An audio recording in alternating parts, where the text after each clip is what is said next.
নগরের সমস্যা অনুষ্ঠানে আপনাদের সবাইকে স্বাগত জানাচ্ছি। আমি আফসার উদ্দিন। শীতের প্রকোপ শুরু হওয়ার সাথে সাথে কিন্তু মশার উপদ্রব শুরু হয়ে গেছে। সন্ধ্যা হওয়ার সাথে সাথে প্রতিটি ঘরে ঝাঁকে ঝাঁকে প্রবেশ করছে মশা এবং ডেঙ্গুর প্রকোপ বেড়েছে। হসপিটালগুলোতে ডেঙ্গু রোগীর সংখ্যা বাড়ছে। সব মিলিয়ে আসলে বাড়ছে মশার উপদ্রব এবং শীতে মশাবাহিত রোগের প্রকোপ বৃদ্ধির একটি আশঙ্কা তৈরি হয়েছে। এই বিষয় নিয়ে আমরা নগরের সমস্যা অনুষ্ঠানে আলোচনা করব। এই মুহূর্তে আমাদের সাথে একজন অতিথি যুক্ত আছেন। আমাদের সাথে আছেন অধ্যাপক ডক্টর আহমদ কামরুজ্জামান মজুমদার, যুগ্ম সম্পাদক বাংলাদেশ পরিবেশ আন্দোলন বাপা।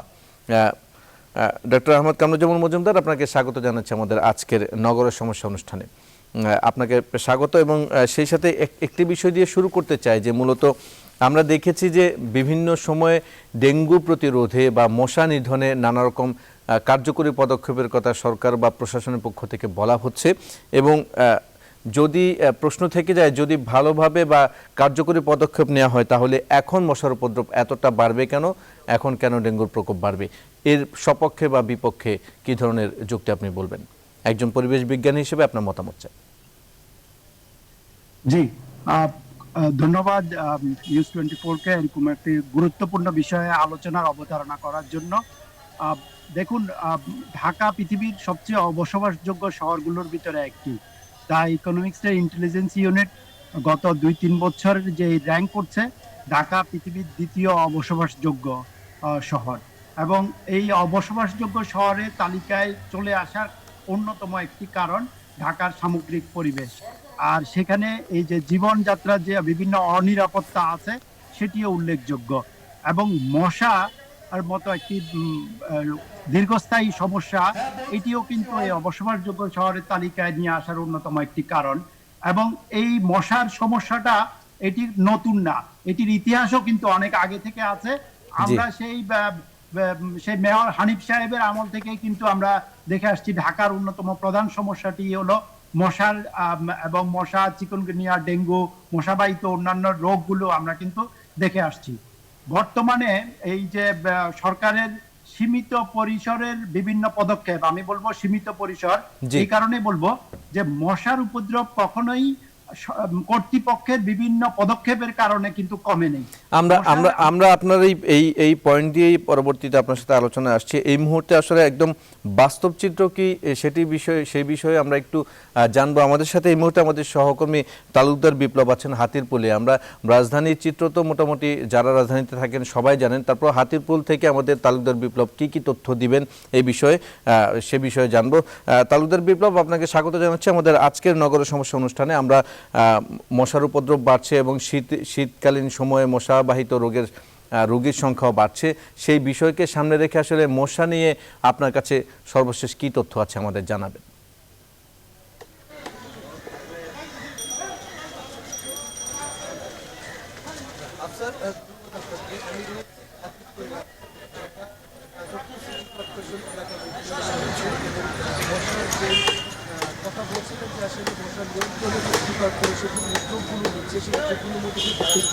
অব্যাহত রয়েছে।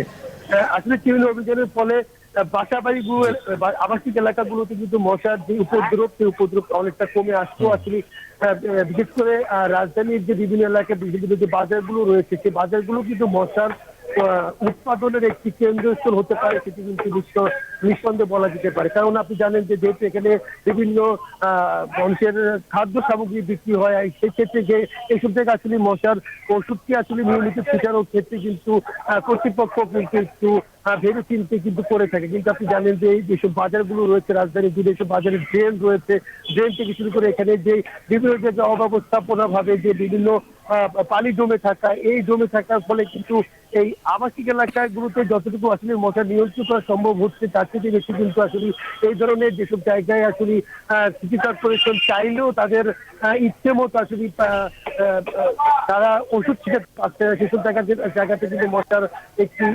কেন্দ্রস্থল হতে পারে, মশার উৎপাদন একটি জায়গা হতে পারে। আমার সাথে একজন রয়েছে, স্থানীয় একজন বাসিন্দা রয়েছে।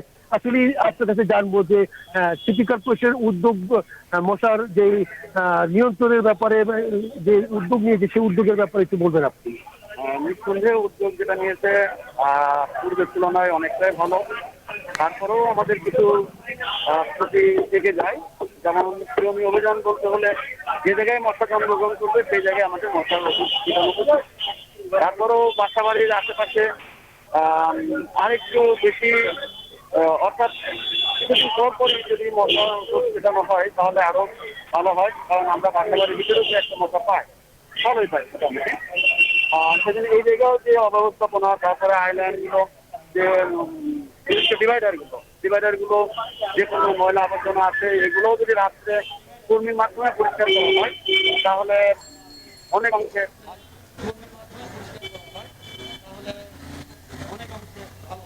না করা হয় বা যদি পানিগুলো অপসারণ করার একটা পদ্ধতি ব্যবহার করা হয় তাহলে খুবই ভালো হয় আমি মনে করি। জি, ধন্যবাদ। আপনার আপনি জানেন যে সিটি কর্পোরেশনের যে এডিস মশার যে জন্য যে ধরনের উদ্যোগগুলো নিচ্ছে, সেই উদ্যোগগুলোর মধ্যে কিন্তু তারা প্রতিদিন বা সপ্তাহ ব্যাপী তারা যেই ধরনের কার্যক্রম হাতে নিচ্ছে, এর মধ্যে কিন্তু সাধারণ যারা বাসিন্দা রয়েছে তাদের মধ্যে কিছু কিন্তু অবজারভেশন রয়েছে। তার মধ্যে তারা যেমন বলছে যে শুধু সিটি কর্পোরেশন যে কার্যক্রমগুলো করে যাচ্ছে শুধু তাই না, আমাদের প্রত্যেককে যারা বাসিন্দা রয়েছে, রাজনীতি যারা থাকছে, তারা কিন্তু তাদের যে বাসা রয়েছে, বাসার বেলকনি রয়েছে বা বাসার প্রত্যেকটা ভবনের মাঝে যে খালি স্পেস রয়েছে, সেই স্পেসের মধ্যে যে বিভিন্ন ময়লা আবর্জনা তারা ফেলছে, আসলে এর থেকে বিপ্লব, আপনাকে ধন্যবাদ আমাদের সাথে যুক্ত হওয়ার জন্য। আমাদের সহকর্মী তালুকদার বিপ্লব যুক্ত হয়েছিলেন হাতিরপুল থেকে। মশার উপদ্রব নিয়ে সেখানকার স্থানীয় যারা জনগণ আছেন তাদের মতামত দিচ্ছিলেন এবং সার্বিক বিষয়ে তিনি আমাদের বেশ কিছু তথ্য জানিয়েছেন। আমাদের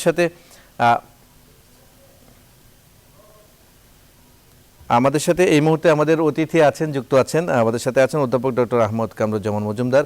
জনাব কামরুজ্জামান মজুমদার, যে বিষয় নিয়ে আলোচনা করছিলাম, আপনি বলছিলেন যে নানা উদ্যোগের কথা এবং এই সমস্যাটি অনেক পুরনো সমস্যা, তারপরও সমস্যার সমাধান কিন্তু সেভাবে আসেনি। এই বিষয়ে আমরা আপনার কাছে আসব। তার আগে আমরা এই মুহূর্তে বিজিবির অনুষ্ঠানে প্রধানমন্ত্রী বক্তব্য দিচ্ছেন, আমরা প্রধানমন্ত্রীর বক্তব্যে ঘুরে আসব। কাজে সেই আদর্শ নিয়েই চলতে হবে এবং ঊর্ধ্বতন কর্তৃপক্ষের আদেশ কর্তব্য পালনে নির্ভীক থাকতে হবে। আবার অধস্তন যারা তাদের প্রতিও সহমর্মিতা নিয়ে কাজ করতে হবে। আর আমাদের দেশটাকে আমরা যেন ভবিষ্যতে আরও উন্নত করতে পারি সেদিকে লক্ষ্য রেখেই সকলে কাজ করবেন, সেটাই আমি চাই। আমি আমাদের নবীন ব্যাচের সকল সদস্যকে তারা তাদের প্রশিক্ষণ যথাসময়ে সম্পন্ন করতে পেরেছে সেই জন্য আন্তরিক অভিনন্দন জানাই। কারণ একটু কঠিন কাজ ছিল, কারণ করোনা ভাইরাস সারা বিশ্বকে স্থবির করে রেখেছে, ঠিক তেমনি বাংলাদেশটাকে স্থবির করে রেখেছে।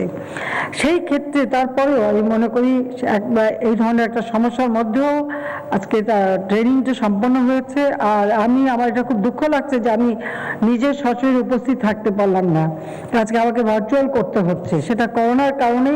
এবং আমি জানি যে আমি এক জায়গায় যেতে গেলে সেখানে আরো অনেক মানুষকে যেতে হয়, কাজে কেউ যাতে সংক্রমিত না হয়, তা কাজে সকল যাতে সুরক্ষিত থাকে সে কথা চিন্তা করে এই ভার্চুয়ালি আমরা করে যাচ্ছি।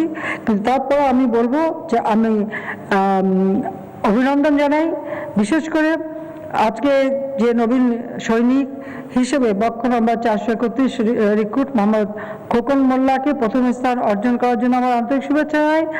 আর বিশেষভাবে শুভেচ্ছা জানাচ্ছি বক্ষ নম্বর 687 রিক্রুট হাসিনা আক্তার বিথি শ্রেষ্ঠ ফায়ারার হওয়ার, তাকে আমি অভিনন্দন জানাই। মেয়েরা ভালো পারে সেটাই প্রমাণ হচ্ছে, আর নামটা আমার নামে নাম, কাজেই আরও আমার একটু আনন্দ হচ্ছে সেই দিক থেকে। আমি একটু বলবো যে আজকে আমাদের বর্ডারে যেভাবে সবাই কাজ করে যাচ্ছেন, আপনারা এইভাবেই দেশের জন্য কাজ করবেন। আপনাদের বিশেষ করে আমাদের বর্ডারের যে মূল নীতিগুলি, সেই নীতিগুলি মনে রাখতে হবে। একটা হচ্ছে দৃঢ় মনোবল থাকতে হবে, ভ্রাতৃত্ববোধ থাকতে হবে, শৃঙ্খলা বজায় রেখে চলতে হবে, দক্ষতা অর্জন করতে হবে। কাজে এই 4 মূলনীতিটা আপনারা অবশ্যই মনে প্রাণে আপনারা পালন করবেন, নিষ্ঠার সাথে পালন করবেন, সততার সাথে পালন করবেন। কারণ দেশটা আমাদের, আপনাদের সকলের। এই দেশ ভালো হলে আপনারই বাবা মা ভাই বোন যারা তারাই এবং আপনার ভবিষ্যৎ বংশধর তারাই সুন্দরভাবে বাঁচতে পারবে, সেই কথাটা সব সময় আপনার মনে রাখতে হবে। আমি জাতির পিতা বঙ্গবন্ধু শেখ মুজিবুর রহমান 1974 সালের 5ই ডিসেম্বর এই বাহিনীর 3য় রিক্রুট ব্যাচ সমাপনী কুচকাওয়াজে অংশগ্রহণ করেছিলেন এবং সেই দিন তিনি যে বক্তব্য দিয়েছিলেন আমি তা কোট করতে চাচ্ছি। আমি কোট করছি, জাতিপিতা বঙ্গবন্ধু শেখ মুজিব বলেছিলেন, কোট, আজ আপনাদের কাছে আমি অনেক বড় কর্তব্য দিয়েছি। আমি আবার শুরু করছি। 1974 সাল 5ই ডিসেম্বর 3য় রিক্রুট ব্যাচ সমাপনী কুচকাওয়াজ। এই অনুষ্ঠানে জাতির পিতা বঙ্গবন্ধু শেখ মুজিব বলেছিলেন, কোড, আজ আপনাদের কাছে আমি অনেক বড় কর্তব্য দিয়েছি, অনেক বড় কাজ দিয়েছি। এ কাজ হলো চোরাচালানি বন্ধ করা। তোমাদের কাছে আমার হুকুম, স্মাগলিং বন্ধ করতে হবে। আমি বিশ্বাস করি তোমরা পারবা। এ বিশ্বাস তোমাদের উপর আমার আছে। আশা করি তোমরা স্মরণ রাখবা। মনে রাখতে হবে, স্মাগলারের কোনো জাত নাই, ধর্ম নাই, তারা মানুষ নামের নরপশু। তারা এই দেশের সম্পদকে বিদেশে চালান দেয় সামান্য অর্থের লোভে, আনকোড। কাজে এখানে কিন্তু জাতির পিতা বঙ্গবন্ধু শেখ মুজিবের একটা নির্দেশনা রয়েছে। আমি আশা করি এই নির্দেশনাটাও আপনারা মেনে চলবেন। আমাদের যেমন সার্বভৌমত্ব রক্ষা, স্বাধীনতা রক্ষা, পাশাপাশি এই ধরনের অপকর্মগুলি রোধ করায় আপনারা আন্তরিকতার সাথে কাজ করবেন, কারণ এই কথাগুলি এখনো প্রাসঙ্গিক। এটাই আমি শুধু বলতে চাই। যাক, আমি এটুকু বলবো যে দেশ ও জাতির প্রতি একটা সেবার মনোভাব নিয়ে নিজের দায়িত্ব কর্তব্য পালন করতে হবে। দেশকে ভালোবাসতে হবে, মানুষকে ভালোবাসতে হবে, মানুষের জন্য কাজ করতে হবে। মনে রাখতে হবে, এই দেশ অর্থনৈতিকভাবে যত উন্নত হবে আপনাদের পরিবারগুলিও উন্নত হবে। আজকে বাংলাদেশ এগিয়ে যাচ্ছে। আমরা আমাদের দারিদ্রের হার আমরা কমাতে সক্ষম হয়েছি। আমরা সিদ্ধান্ত নিয়েছি, আমরা যে মুজিব বর্ষ উদযাপন করছি, ব্যাপক কর্মসূচি আমাদের ছিল, করোনা ভাইরাসের জন্য সেভাবে আমরা পালন করতে পারিনি। তবে বাংলাদেশে আমরা সিদ্ধান্ত নিয়েছি একটি মানুষের গৃহহারা থাকবে না। প্রতিটি মানুষ যারা ভূমিহীন, গৃহহীন, তাদেরকে আমরা এই মুজিব বর্ষ এবং আমাদের স্বাধীনতার সুবর্ণ জয়ন্তী 2021 সাল, 2020 সাল জাতির পিতার জন্মশতবার্ষিকী, 2021 সাল আমাদের স্বাধীনতার সুবর্ণ জয়ন্তী। এর মধ্যে আমরা বাংলাদেশের প্রত্যেকটা ভূমিহীন, গৃহহীন মানুষকে ঘর বাড়ি তৈরি করে দেবো, তাদের একটা ঠিকানা আমরা দেব। পাশাপাশি প্রত্যেকটা ঘর আলো জ্বালবো, অর্থাৎ বিদ্যুৎ সরবরাহ প্রতিটি ঘরে শতভাগ বিদ্যুৎ আমরা দিয়ে প্রতিটি ঘর যেন আলোকিত হয় সেই ব্যবস্থাও আমরা নেব। দারিদ্রের হার আমরা 40 ভাগ থেকে 20 ভাগে নামিয়ে এনেছিলাম। আমাদের লক্ষ্য ছিল যে এই সময়ের মধ্যে আমরা আরো 2-3 ভাগ কমাতে পারবো। করোনার কারণে হয়তো সেটা কিছুটা থেমে গেছে, কিন্তু আমাদের প্রচেষ্টা অব্যাহত আছে। আমি ধন্যবাদ জানাই যে আমাদের প্রত্যেকে যে যেখানে আছেন এই করোনার সময়ও কেউ সংক্রমিত হচ্ছেন, অসুস্থ হচ্ছেন, তারপরেও আন্তরিকতার সাথে দেশের জন্য কাজ করে যাচ্ছেন। সেজন্য সবাইকে আমি আন্তরিক ধন্যবাদ জানাচ্ছি। সেই সাথে বলবো যে দেশটা এগিয়ে যাচ্ছে, এগিয়ে যাবে, এবং আমরা যাতে মানুষের কষ্ট হয়, আমাদের কৃষক, শ্রমিক, মেহনতি মানুষ থেকে শুরু করে চাকরিজীবী শুরু করে আমাদের মসজিদের ইমাম, মুয়াজ্জিন থেকে শুরু করে স্কুলের টিচার, সর্বশ্রেণী পেশার মানুষ, তাদের যাতে কষ্ট না হয় তার জন্য আমরা প্রণোদনা দিয়ে যাচ্ছি। আমরা এতক্ষণ প্রধানমন্ত্রীর বক্তব্যে যুক্ত ছিলাম। আমরা নগরের সমস্যা অনুষ্ঠানে মশার উপদ্রব বাড়ছে সে বিষয় নিয়ে আলোচনা করছি। আমাদের সাথে অধ্যাপক ডক্টর আহমদ কামরুজ্জামান মজুমদার এখন আছেন। জনাব কামরুজ্জামান মজুমদার, যে বিষয়টি নিয়ে আপনার সাথে আলোচনা করছিলাম যে এই পুরনো সমস্যার সমাধান এত বছরও কেন হয়নি, সেই বিষয় নিয়ে আপনি একটু বলছিলেন, কি বলবেন এই বিষয়ে? জি, আমরা যদি চিন্তা করি যে মশাটা সারা বছর ধরে আমরা আমাদের আলোচনায় সাধারণত রাখি না, এবং এটার জন্য উপযুক্ত যে পদক্ষেপ নেওয়ার কথা সেটাও আমরা নিই না। এই মশাটা শুধুমাত্র সিটি কর্পোরেশনের নির্বাচন যখন আসে তখন সবচেয়ে বেশি আলোচিত বিষয় হয়ে যায়, সবচেয়ে বড় অস্ত্র হয়ে যায় মেয়র নির্বাচনের সময়টিতে। আমরা যদি চিন্তা করি যে এই বছর সাধারণত কি কারণে মশাটা এই বছর হঠাৎ করে এই শীতের শুরুতে এরকম বেড়ে গেল, 4টি প্রধান কারণকে উল্লেখ করা যেতে পারে, যার প্রথমটি কিন্তু ন্যাচারাল। যেমন লেট মনসুন। সাধারণত আমাদের বর্ষাটা জুন জুলাই পর্যন্ত থাকে, কিন্তু এবার আমরা লক্ষ্য করছি যে আমাদের এই মনসুনটা প্রলঙ্গেড এবং এক্সটেন্ডেড মনসুন হয়েছে, অর্থাৎ বৃষ্টিপাতের পরিমাণ আমরা সেপ্টেম্বর, অক্টোবর এবং নভেম্বরেও আমরা বৃষ্টিপাত লক্ষ্য করছি। ফলে মশা বংশ বিস্তার করার জন্য, বংশ বৃদ্ধি করার জন্য যে পানি দরকার হয় সেটি অনেক দীর্ঘ সময় ধরে ছিল। দ্বিতীয়ত যে বিষয়টি এটার জন্য দায়ী সেটি হলো করোনাকালীন সময়ে করোনা বর্জ্য সৃষ্টি হয়েছে। প্রতিদিন প্রায় 200 মেট্রিক টনের বেশি পরিমাণ এই ধরনের প্লাস্টিক এবং অন্যান্য বর্জ্য সৃষ্টি হয়েছে। এই করোনা বর্জ্যগুলো প্রপারলি ম্যানেজ হয় নাই, সেগুলোর সাথে পানি জমেও মশা বৃদ্ধির একটি কারণ রয়েছে। সেই সাথে সাথে করোনাকালীন সময়ে আমরা লক্ষ্য করেছি যে যেহেতু মানুষ অনেকটাই বাসার ভিতরে ছিল, সেহেতু বাইরের যেখানে পানিগুলো জমেছিল সেই পানিগুলো কিন্তু নিষ্কাশনের তেমন কোনো ব্যবস্থা হয়নি। জনাব কামরুজ্জামান মজুমদার, আপনার কাছে আপনি 4টি পয়েন্টের কথা বলছেন, বাকি 2টো পয়েন্ট আমি আরেকটু ক্লিয়ারলি নিব আপনার কাছ থেকে। এই মুহূর্তে আমাদের সাথে সাভারের আমাদের প্রতিনিধি যুক্ত হয়েছেন, তার কাছ থেকে আরেকটু তথ্য নিয়ে আসি। আমাদের সাথে আছেন আমাদের সহকর্মী নাজমুল, সেখানে আমরা একটু যুক্ত হব। নাজমুল, আপনাকে স্বাগত জানাচ্ছি আমাদের এখনকার আজকের নগরের সমস্যা অনুষ্ঠানে। মূলত প্রশাসনে যারা আছেন তারা এরই মধ্যে কি ধরনের ব্যবস্থা নিয়েছেন, বা জনপ্রতিনিধি যারা আছেন তারা মশা নিধনের কোনো ধরনের পদক্ষেপ নিয়েছেন কিনা, কতটুকু জানতে পেরেছেন, আপনার কাছে সেই জানতে চাওয়া।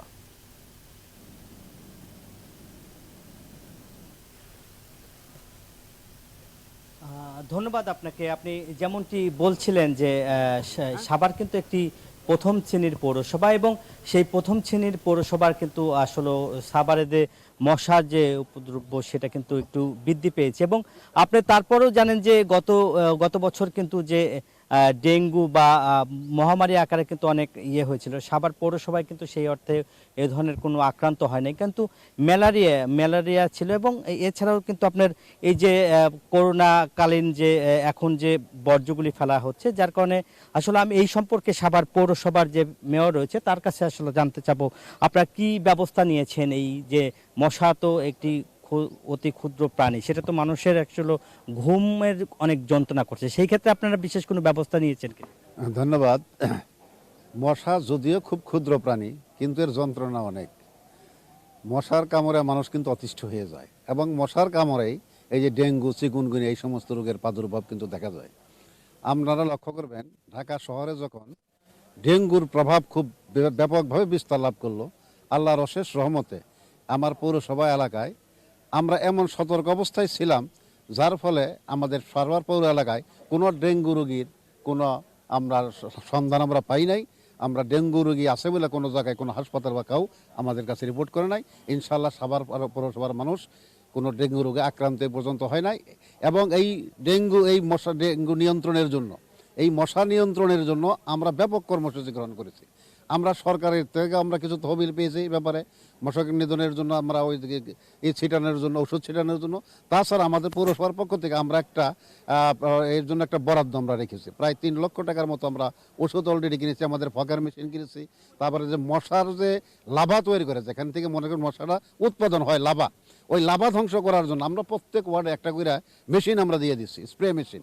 ওই স্প্রে মেশিন দিয়ে স্প্রে করলে ওই লাভাটা ধ্বংস হয়ে গেলে এই মশার বিস্তারটা কমে যায়। এইরকম ব্যাপক কর্মসূচি আমরা নিয়েছি। তো ইনশাল্লাহ আশা করি গতবারও যেভাবে এখানে কোনো ডেঙ্গু রোগ পাওয়া যায় নাই, এইবারও আল্লাহর রহমতে ইনশাল্লাহ কোনো ডেঙ্গু রোগ পাওয়া যাবে। ধন্যবাদ আপনাকে। যেমনটা আসলে বলছিলেন, পৌরসভার মেয়র কিন্তু বলছিলেন যে ডেঙ্গুর কিন্তু সাভারের যে অস্তিত্ব সেটা তারা পায়নি এবং সতর্ক রয়েছে বলে তারা জানিয়েছেন। এই ছিল আমার কাছে সাভার পৌরসভার ডেঙ্গুর সর্বশেষ খবর। চলে যাচ্ছি স্টুডিওতে আফসারের কাছে। আফসার। হ্যাঁ নাজমুল, আপনাকে ধন্যবাদ আমাদের সাথে যুক্ত হওয়ার জন্য। জনাব ডক্টর আহমদ কামরুজ্জামান মজুমদার, আমরা আমাদের সাভার প্রতিনিধির সাথে যুক্ত হয়ে বেশ কিছু তথ্য নিলাম। আপনি আমাদের সাথে যুক্ত আছেন, থাকুন যুক্ত। আমরা ছোট্ট একটি বিরতি নেব, বিরতি থেকে ফিরে এসে আরও কিছু প্রসঙ্গ আছে, সেগুলো নিয়ে আপনার সাথে আলোচনা করব। দর্শক, নগরের সমস্যা অনুষ্ঠান নিচ্ছে বিরতি, সাথে থাকুন। বিরতি পর আবার স্বাগত।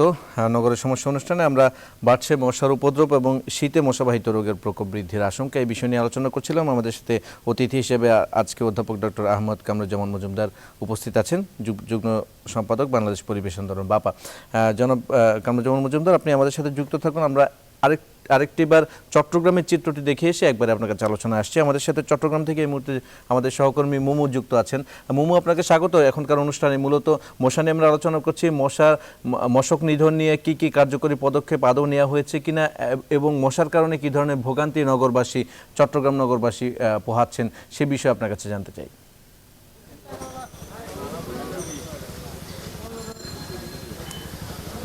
ধন্যবাদ আফসার। আপনি যেমনটি বলছিলেন, যেহেতু শীত শুরু হয়ে গেছে, একই সাথে মশার উপদ্রবও কিন্তু শুরু হয়ে গেছে। অনেকটা মশার তাণ্ডবে কিন্তু এখানকার মানুষ অতিষ্ঠ। যেটা তারা বলছেন হচ্ছে অপরিষ্কার অব্যবস্থাপনার কারণে আসলে মশার উপদ্রবটা একটু বেশি বেড়েছে।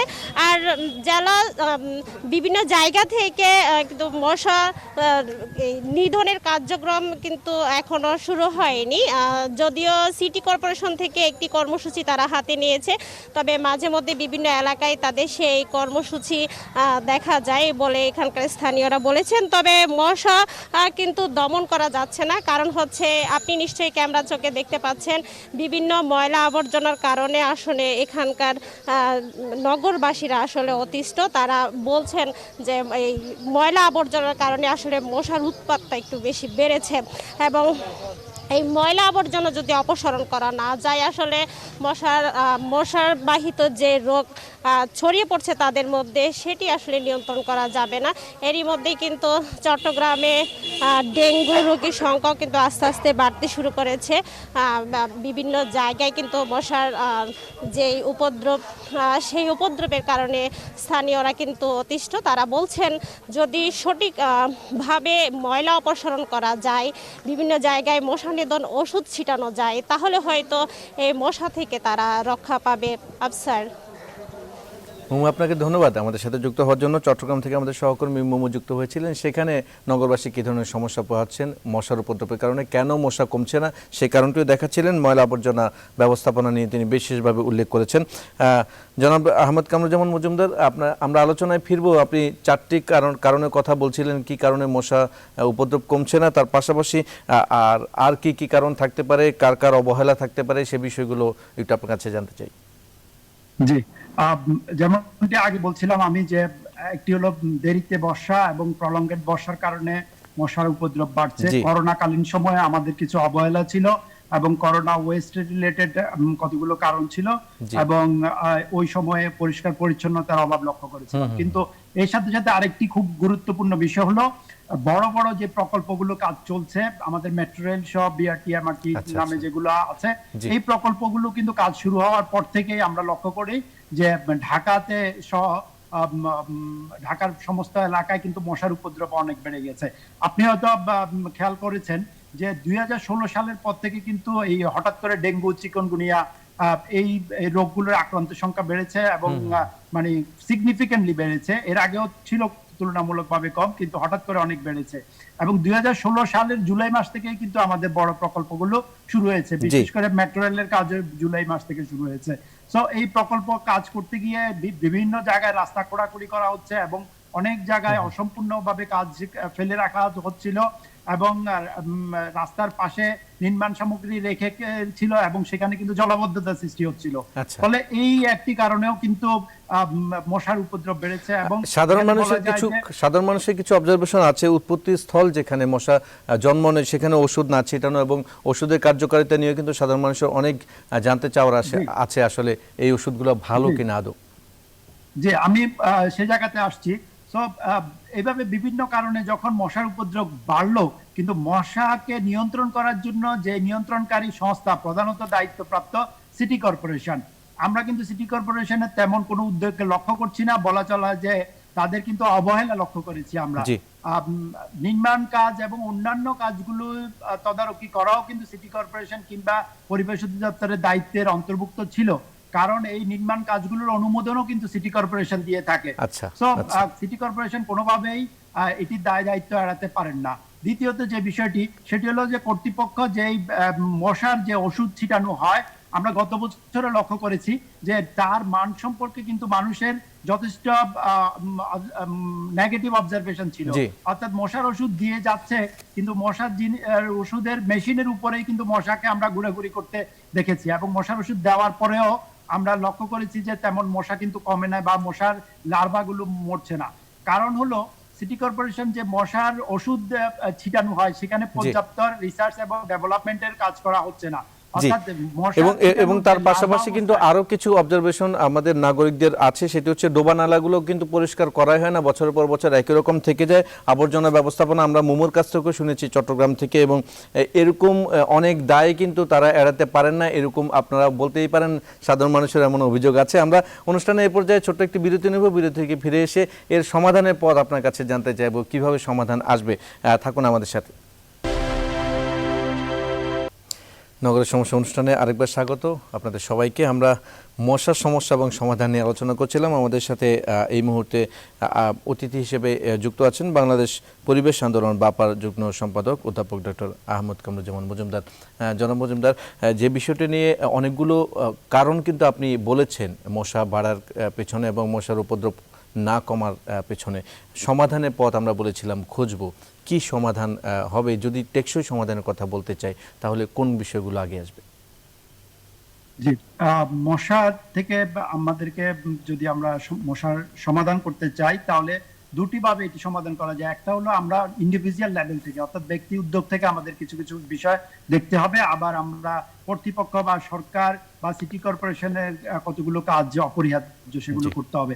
আমরা কম বেশি সবাই জানি ব্যক্তি উদ্যোগে আমাদের যেটি করতে হবে, আমাদের বাসা বাড়ি পরিষ্কার পরিচ্ছন্ন রাখতে হবে, ফ্রিজ, এয়ার কন্ডিশন, বাথরুম, ফুলের টব ইত্যাদি ইত্যাদি, টায়ার, সব বিভিন্ন জায়গা যেখানে পানি জমা হয় সেগুলো আমাদেরকে পরিষ্কার রাখতে হবে। ছাদ, নির্মাণাধীন ভবনের যে পানি জমা, এগুলো আমাদের করতে হবে। এগুলো একটা বড় ভূমিকা রয়েছে এগুলো মশার কমানোর ক্ষেত্রে। কিন্তু সেই সাথে সাথে মূল দায়িত্বটি যাদের, সেই নগর পিতা বা সিটি কর্পোরেশনকে কিন্তু সবার আগে এগিয়ে আসতে হবে। বিশেষ করে কর্তৃপক্ষকে তাদের যে ওষুধগুলো ছিটানো হয় সেগুলোর মান নিয়ন্ত্রণ করতে হবে, সেগুলো যথাযথ তদারকি করতে হবে, এবং বিভিন্ন জায়গায় যে বর্জ্য অব্যবস্থাপনা হচ্ছে সেটি ব্যবস্থাপনায় আনতে হবে। নালা নর্দমা সহ ডোবা বিভিন্ন জায়গায় কিন্তু আবর্জনা পড়ে কিন্তু পানি জমে থাকে, এবং নালার বা লেকের পানি প্রবাহিত হতে পারে না। যেখানেই পানি জমে সেখানেই কিন্তু মশা বাড়ে, এটা আমরা সবাই জানি। তো ওইটিও সমাধান করতে হবে। আর এগুলো করার জন্য কিন্তু তাদেরকে জনবল বাড়ানোর বিষয়টা নিজেদেরকে উদ্যোগ নিতে হবে, এবং তাদের কিন্তু গবেষণা করতে হবে। কারণ মশার বিভিন্ন জীবন চক্র রয়েছে। ডিম যে ওষুধে মরবে সেটি লার্ভা কিন্তু সেই ওষুধে মরবে না। আবার যে মশা উড়ে তাকে ভিন্নভাবে কিন্তু মারতে হবে। সো একটি কম্প্রিহেন্সিভ এবং হোলিস্টিক অ্যাপ্রোচে পুরো বিষয়টা বিবেচনা করে কিন্তু সমাধান করা যেতে পারে। না হলে কিন্তু আমরা এই যুগ যুগ ধরে কিন্তু মশার হাত থেকে নিজেদেরকে যেভাবে একটু ছোট্ট করে বলবেন যে গবেষণার জায়গাটা কতটা শক্তিশালী করার দরকার এই মুহূর্তে? এটিকে খুবই গুরুত্ব দিতে হবে। আমরা উন্নত বিশ্বে দেখি যে গবেষণা করেই কিন্তু কোন সময়ে কতটুকু মশার ওষুধ দিতে হবে এবং কোন এলাকায় কখন দিতে হবে এবং বছরের কোন সিজনে কিভাবে দিতে হবে সেগুলো কিন্তু বের করা যায়। কিন্তু আমরা এখানে এই গবেষণার যথেষ্ট ঘাটতি লক্ষ্য করছি, এটিতে অনেক বেশি গুরুত্ব দেওয়া উচিত বলে মনে করছি। জি জি। আর যে আমাদের চট্টগ্রাম প্রতিনিধি যে বিষয়টি বলছিলেন যে ময়লা ব্যবস্থাপনা, সেটা শুধু চট্টগ্রাম না, রাজধানীতে আমরা কিন্তু যে জায়গায় জায়গায় দেখি এই আবর্জনা ব্যবস্থাপনার জায়গাটাও ঠিক করলেও কিন্তু মশার উপদ্রব অনেকটাই কমে আসবে। এই বিষয়ে যদি একটু আলাদাভাবে বলতেন। দেখুন, আমাদের নগরের যে সমস্যাগুলো তার ভিতরে প্রথম 2-3টির ভিতরে একটি কিন্তু এই আবর্জনা ব্যবস্থাপনার অভাব। সেটি শুধু ঢাকা না, অন্যান্য 8টি বিভাগীয় শহর সহ সারা বাংলাদেশে জেলা, উপজেলা এবং পৌরসভাতে এই সমস্যাটি আছে। সো আমরা যদি আবর্জনা বা বর্জ্যকে প্রপার ম্যানেজমেন্টের আওতায় নিয়ে আসতে পারি তাহলে কিন্তু এই মশার উপদ্রব অনেকাংশে 1/3 প্রায় কমে যাবে। আর এই জন্য আমাদেরকে উন্নত প্রযুক্তি যেমন ইনসিনারেটরের ব্যবস্থা করতে হবে। অর্থাৎ আবর্জনা শুধু আমিনবাজার এবং মাতোয়াল ডাম্পিং সাইডে ফেললে কিন্তু এটি ব্যবস্থাপনা হয়ে যায় নাই, এটি সাইন্টিফিকও না। এটি হলো আবর্জনা ব্যবস্থাপনার যে 5টি বিভিন্ন পদ্ধতি রয়েছে তার ভিতরে সবচেয়ে দুর্বলতম পদ্ধতি, এটা আমরা এখনো ঢাকা সহ সারা দেশে প্র্যাকটিস করছি। সো আবর্জনা ব্যবস্থাপনা আমাদের উন্নত প্রযুক্তি নিয়ে আসতে হবে, ওয়েস্ট থেকে আমাদের এনার্জি প্রডিউসের কথা চিন্তা করতে হবে এবং ইনসিনারেটর ব্যবহার করতে হবে। তাহলে কিন্তু আর আবর্জনাগুলো আর যেখানে সেখানে পড়ে থাকবে না, প্রপারলি স্বল্প সময়ে প্রপার ম্যানেজমেন্টের আওতায় আসবে এবং মশার সমস্যাটারই একটি স্থায়ী সমাধান হবে ইনশাআল্লাহ। যথাযথ পদক্ষেপ নিলে কিন্তু প্রাকৃতিক বিষয়গুলোকে একটু ডাইভার্ট করা যায়। আপনি প্রথমে কিন্তু প্রথম কারণ হিসেবে যেটি বলছিলেন যে প্রাকৃতিক কিছু কারণ আছে, সেই জায়গাটা আসলে কি ধরনের ব্যবস্থাপনা করা যেতে পারে ছোট্ট করে বলবেন। জি, যেহেতু প্রাকৃতিক অর্থাৎ বৃষ্টিপাতের উপরে পানি জমা এবং পানির প্রাপ্যতা এবং মশার ডিম পাড়ার একটা সম্পর্ক রয়েছে, সেহেতু এই বিষয়টাও বিবেচনায় মাথায় রাখতে হবে যে আমাদের কোন সময়টা বৃষ্টিপাতের সিজন, ওই সময় আমাদের কিভাবে মশার ডিমকে আমরা বাড়তে না দিতে পারি এবং কিভাবে ইন্টারভেনশনের মাধ্যমে এটি সমাধান করা যায় সেটি আমাদের লক্ষ্য করতে হবে এবং এখানে বায়োলজিক্যাল কন্ট্রোলের বিষয়ে বিবেচনা করতে হবে, কারণ শুধুমাত্র কেমিক্যাল দিলে যে মশা মরবে সেটি না, এটি কেমিক্যাল যত বেশি দিব তত বেশি কিন্তু পানীয় দূষণ হবে, অন্যান্য বায়োডাইভার্সিটি নষ্ট হবে। তো বায়োলজিক্যাল কন্ট্রোলের কথাও চিন্তা করতে হবে, যেমন বিভিন্ন জায়গায় যদি আমরা মাছের বৃদ্ধি করতে পারি, আমরা গাপ্পি মাছের কথা দেখেছিলাম, মেয়র খোকন সাহেব কিন্তু গত বছর আগের বছর কিন্তু একটা প্রকল্প উদ্বোধন করেছিলেন, পরবর্তীতে সেই প্রকল্প কোথায় আছে আমরা জানি না। তো বায়োলজিক্যাল কন্ট্রোল করেও কিন্তু ন্যাচারাল বিষয়গুলোকে আমরা নিয়ন্ত্রণের মাধ্যমে কিন্তু এই মশার অভিশাপ থেকে আমরা আস্তে আস্তে নিজেদেরকে মুক্ত করতে পারি। জি, অনেক ধন্যবাদ। ঘুরে ফিরে কিন্তু গবেষণার বিষয়টি ঘুরে ফিরে আসছে, গবেষণার বিষয়টা আসলে শক্তিশালী করা ছাড়া কোনো বিকল্প নেই এই মুহূর্তে। অসংখ্য ধন্যবাদ অধ্যাপক ডক্টর আহমদ কামরুজ্জামান মজুমদার আমাদের আজকের নগর সমস্যা অনুষ্ঠানে যুক্ত থেকে অনেকগুলো কারণ এবং অনেকগুলো সমাধানের রাস্তা আপনি দেখিয়েছেন। আপনাকে আবার ধন্যবাদ জানাচ্ছি আমাদের সাথে যুক্ত হওয়ার জন্য। দর্শক, আপনাদেরও ধন্যবাদ জানাচ্ছি আমাদের সাথে থাকার জন্য। পরবর্তী নগরের সমস্যা দেখার আমন্ত্রণ রইল। সবাই ভালো থাকবেন, সুস্থ থাকবেন। ধন্যবাদ সবাইকে।